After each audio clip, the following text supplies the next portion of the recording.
Santa Clara is located in the old part of the town. For me, one of the most romantic squares around Lisbon, where lots of palaces are around, a few little gardens as well, and beautiful views over the river, Tagus. We had worked with Manuel Aires Mateus already in 3 buildings before. He's not only a very generous person, but he's an extremely talented architect, especially what has to do with defining a concept of a house. When I then found this building, we needed to also sit down with Manuel and decide on what to do and how to recover it.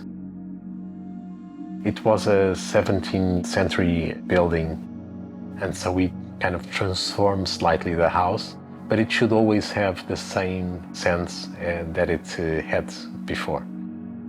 And then we have several rules around silent living projects. We only build with local materials. We always respect local craftsmanship. And by doing this, we basically honor local architecture as well, and we tell the truth about the projects. Santa Clara is in fact our family house. So we live on the top floor, and it's this idea of creating an environment where we welcome our guests as a part of the family or as longtime friends.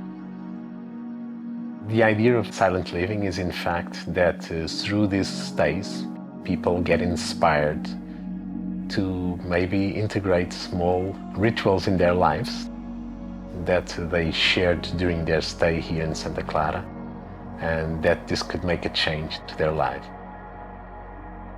It could be something as simple as opening up the windows and letting the fresh air come in, like relaxing in the evening or counting the stars before they go to bed. And so it's through these small routines that we kind of try to slow down people's pace, and hopefully once they leave, they take one of these ideas with them, and they take one of these small routines and rituals and integrate it, share it with their friends as well, and leaves a little seed of silent living in their lives and in their future.